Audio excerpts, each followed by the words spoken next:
Hata wasanii wa Kenya wanafaa kujua ya kwamba you cannot go in Tanzania, attack an artist in Tanzania and get support from Tanzanians. They will fight you.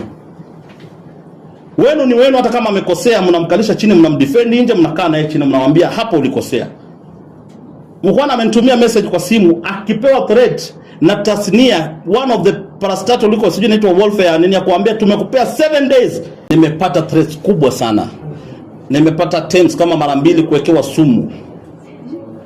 Ndio mnafanya mzidi kufanya na mtazidi kufanya mara mingi sana. Mmeniona Christina Shusho ni mama yetu wa kiroho, tunamheshimu, namjua, ni rafiki yangu. Tumekuwa moja kwa moja tukifanya naye kazi kwa Sadat Muhindi ambao ni CEO wa Maliza Umaskini. Ni mama wetu wa kiroho, tunamheshimu, tunampenda. Lakini ni very shameful if wenye kazi yao ni kukaa pale Radisson Blue wakiitana mkutano, wakikunywa chai, wakioneshana mapornographic, na people who I had assumed would assist me shunned me instead and started fighting me left, right and center. To find my place and contribute positively, I turned. Iliniuma sana. Inakere na uma. Unapata pointi? Kwa sababu gani wanajituma kwa mama wazee? Kwa sababu gani wanaenda kulala na wanawake wapewe pesa? Wanakuja wanatibiwa, wanadungwa sindani kubwa kama ng'ombe, wanalia pale ndani. Mpaka daktari akaniuliza, kumbe nyinyi wasanii mko na shida? Mimi nikamwambia haya, sasa kama una watch hii and so umesubscribe to the YouTube channel and so you subscribe. Dear Kenyans, today I would like to share something deeply personal, something I rarely talk about. Let me therefore have a few minutes of your time to have you travel with me in time as we jump into the future. Many have asked about my background, many have been interested in my story, many have asked me about what else to creative industry in Kenya. Many have sought to know my proposal for improving the creative economy in Kenya. And that is what I'm here today. I'm here to set the record straight. I'm here to share my story. I'm here to advise. I'm here to inspire. In sharing, it is my hope that I will inspire and educate. More importantly, I hope that all the listeners will be entertained. Dear friends, a decade ago, I arrived in Nairobi, and like many who find themselves in this beautiful city of Nairobi, with not easy to master roads, I was hosted by relatives. At this point, your guess is as good as mine. I faced baptism by fire, and I kept relying on manual work for survival. Things got worse to the extent that at one point I had to stay in a semi-permanent room in Udhiru next to a cow pen. The conditions were harsh. The stretch of the cowshed became a constant in my makeshift house, and I had to endure the flow of a cow urine into my living space. However, I believe that this challenging period laid the foundation for my resilience and determination. It was through this struggle that I discovered my passion for comedy and the performing arts. Little did I know that this hardship would be the crucible for my transformation into recognized figure within Kenya's cultural landscape. Many of you know that in 2022, I ventured into the political arena, expressing my interest in the presidency, but recognizing the slim chances of victory, I withdrew my candidacy to support His Excellency William Samoei Arap Ruto. I must say that I anticipated opportunities within the government, given my support to President William Samoei Ruto. Yet my appeals for a role were met with disappointment. The few times I tried to lobby for a position in the government to represent the aspiration of youth was met with harsh criticism from senior government officials, noting that I ranked extremely low in the hierarchy of potential placements. People who I had assumed would assist me shunned me instead and started fighting me left, right and center. To find my place and contribute positively, I turned to social media. Utilizing satire and comedy, I engaged with the audience, particularly by using humor in critiques of the opposition leaders. However, guided by well-meaning advice from friends and strangers alike, I shifted my focus exclusively to comedy, ultimately cultivating a significant and supportive following. Today, along luminaries such as His Excellency President William Samoei Ruto, the Prime Minister Baba wa Taifa Raila Amolo Odinga, Faith Kipyegon, Eliud Kipchoge, I proudly stand as one of Kenya's most recognized figure in Kenya and East Central Africa. My success serves as a testament to the incredible impact of nurturing and promoting artistic talent. I must admit that online media played an instrumental role in shaping my trajectory. In this experience fuels my unwavering commitment to advocating for online media, knowing firsthand its potential to be a substantial employer and a lifeline for the most deserving talents. Hence, my passion for the proposed reform stems from a genuine belief in the transformative power of media, of online media. It is not just conduit for entertainment, it is a gateway to opportunities, especially for those in dire need for platform to showcase their talents.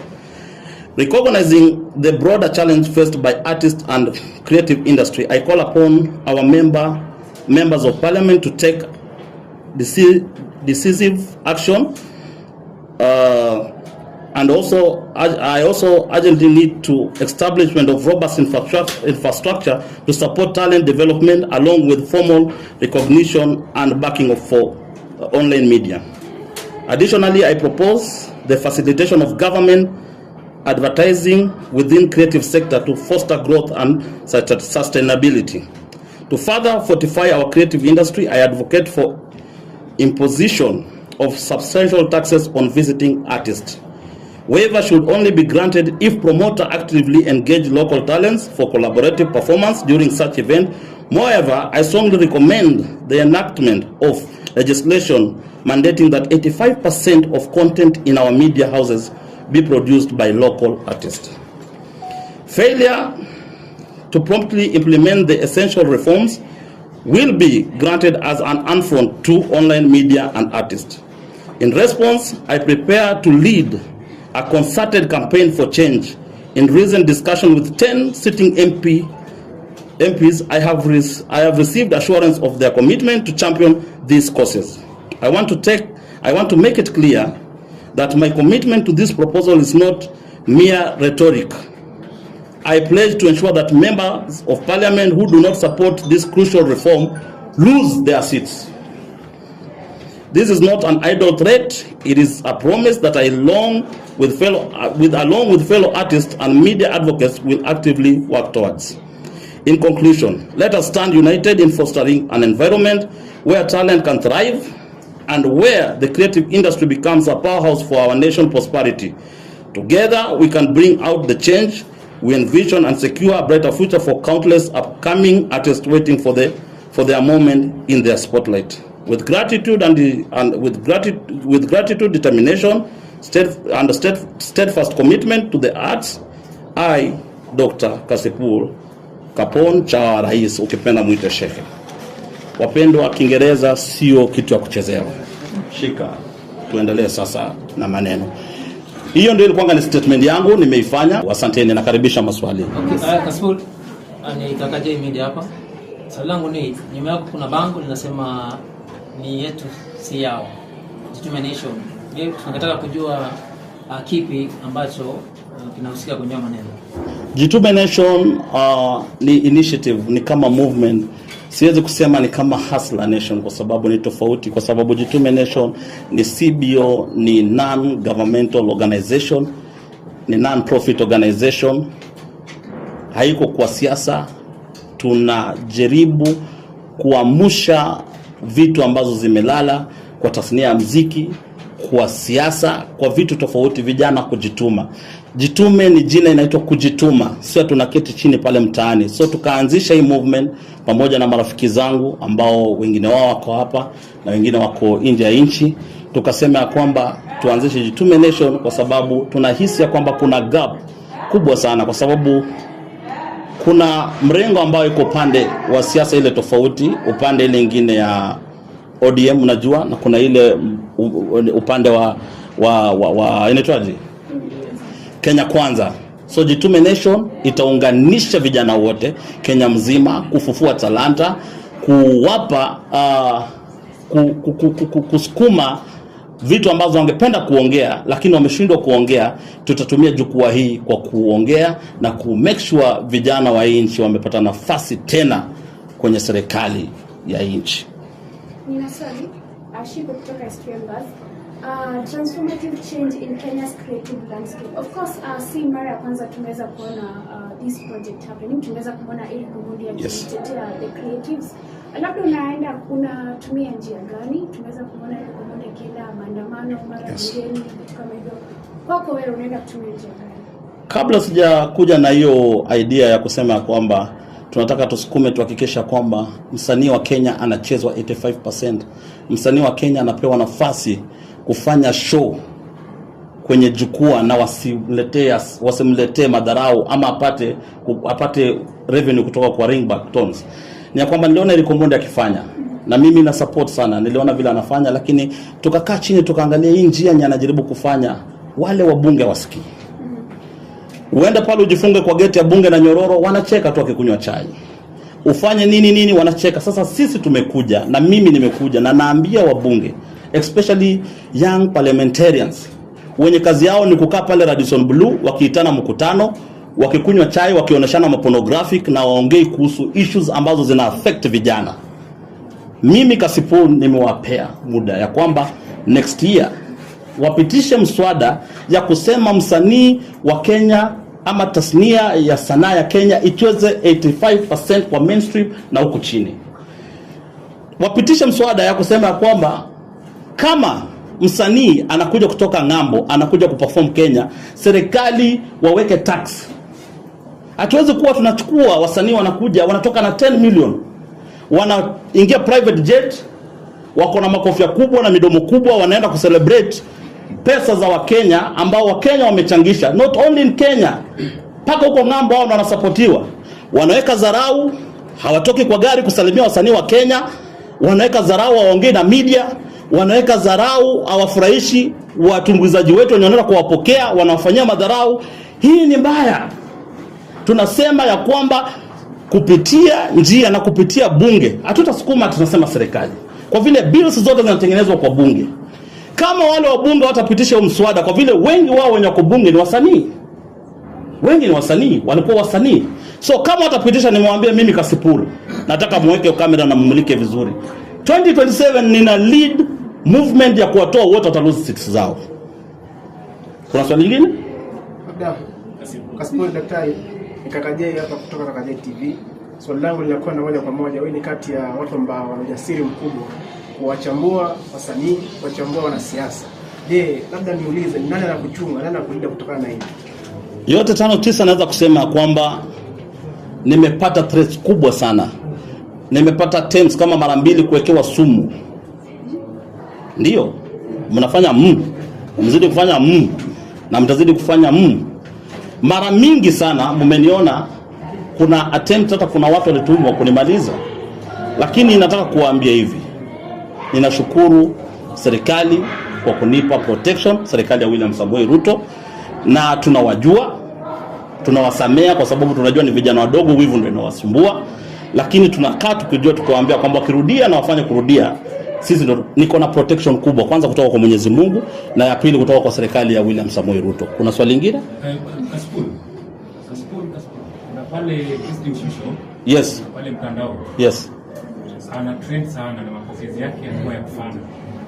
So inamaanisha muziki wa Kenya uko chini ama unaenda chini ama kuzungumzia sana mapokezi. Christina Shusho ni mama yetu wa kiroho, tunamheshimu, namjua, ni rafiki yangu.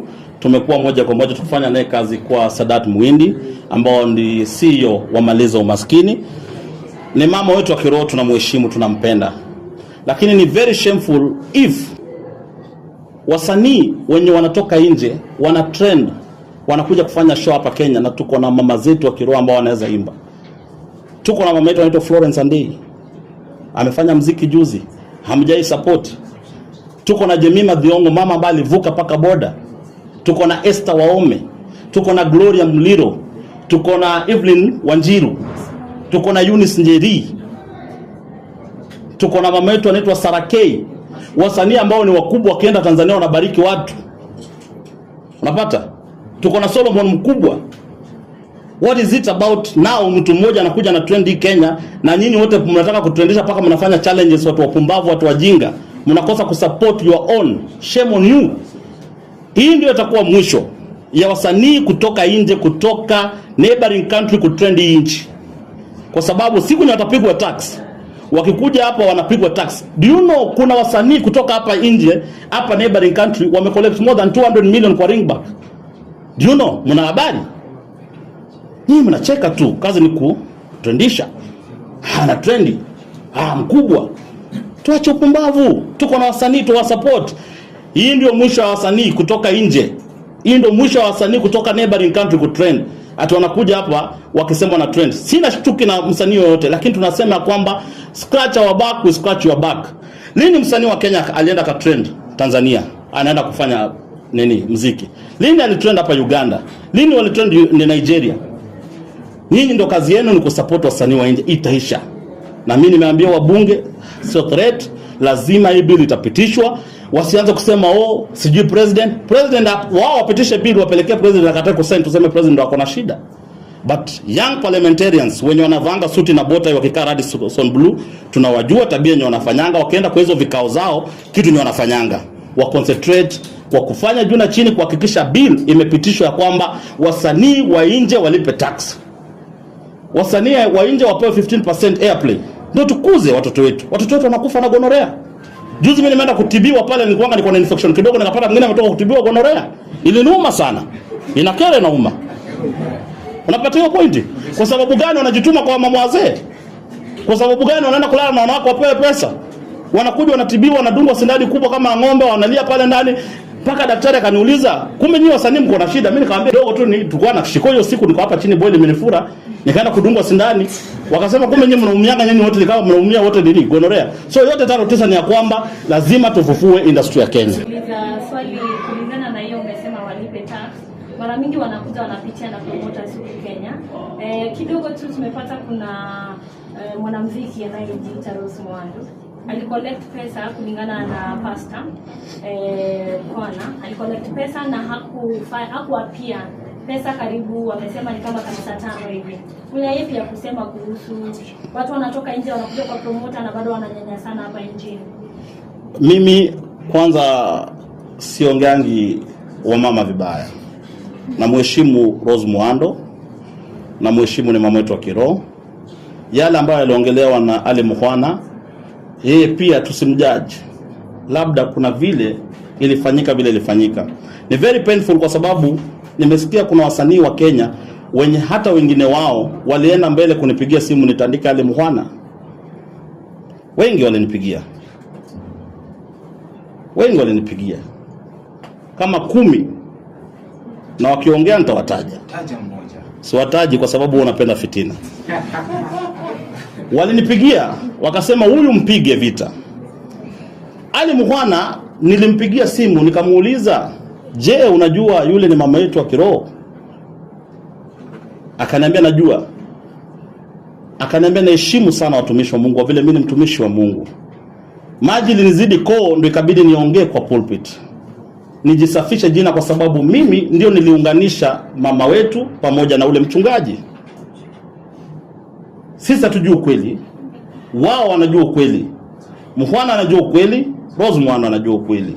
Lakini yote 5-9 ikifika mguu 12, hata wasanii wa Kenya wanafaa kujua kwamba you cannot go in Tanzania, attack an artist in Tanzania and get support from Tanzanians. They will fight you. Wenu ni wenu, hata kama amekosea mnamkalisha chini, mnamdefend nje, mnakaa naye chini, mnamwambia hapo ulikosea. Mukhwana amenitumia message kwa simu akipewa threat na tasnia, one of the parastatal liko sijui inaitwa warfare nini, ya kuambia tumekupea 7 days ku apologize kwa mama, la sivyo tutakuchukulia hatua. Wao nani? Who are they? Na wao ni nani? Tunauliza wao nani wanapea wanatutisha? Wao nani? Watu wenye wajua kuandika Kiingereza wanatisha nani? Wao nani? Inauma. Na nyinyi ndio mnakaa chini amsikii uchungu. Inatisha kama one of the parastatal in Tanzania are threatening Ali Muhwana through message. Labda shirika tutamsaidia vipi Ali? Hatuna vile tutasema tunamsaidia Ali. Amesema vile amesema. Ni wakati wetu sisi kusimama na wasanii wetu.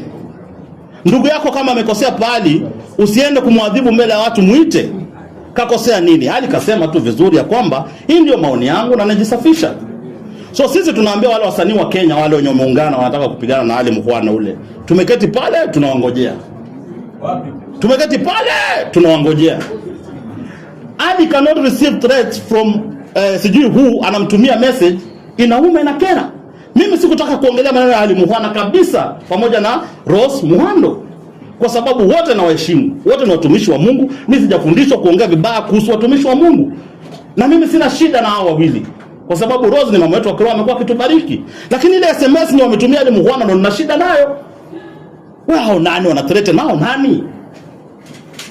Kabla hawaja threaten Muhwana waandikishe Kiingereza. Kiingereza na kutoa jasho hapo, usimuone mtoa jasho mwanangu. Wewe ache yako. Ujumbe? Wako kwao. Ni ya kwamba tuheshimiane. Mkituma SMS ya pili tutaanza vita tena.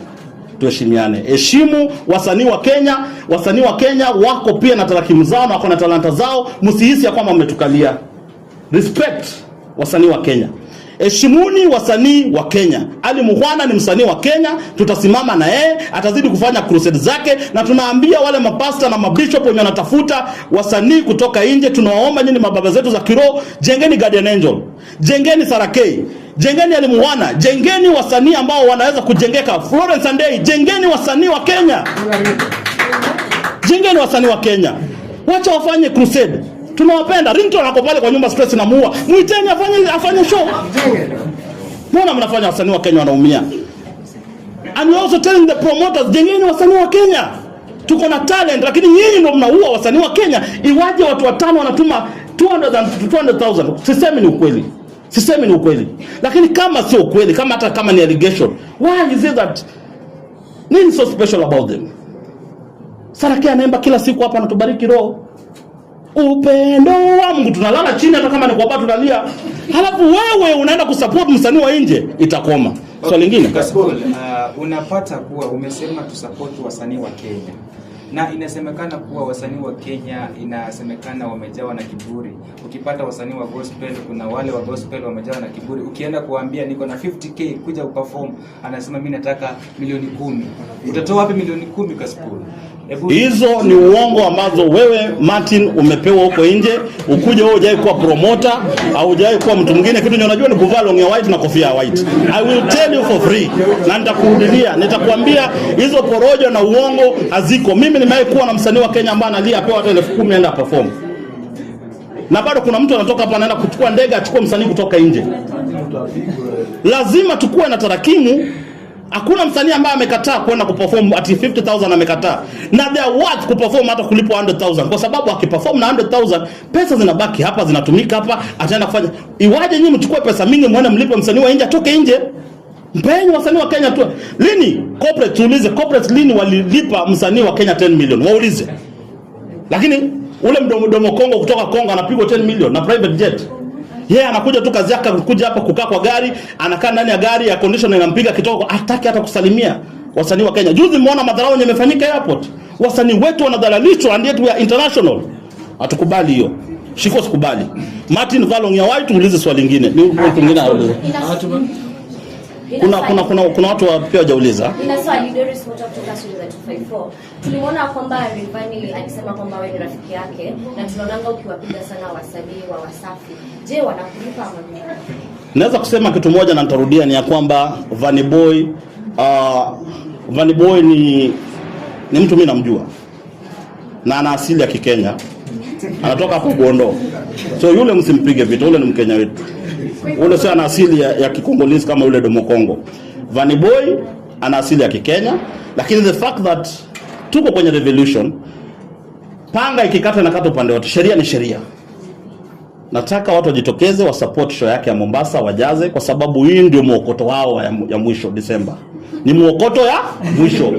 Coming January ni unataka kusukuma ma MP wa make sure ile yenye wanapata mingi 50% inabaki Kenya.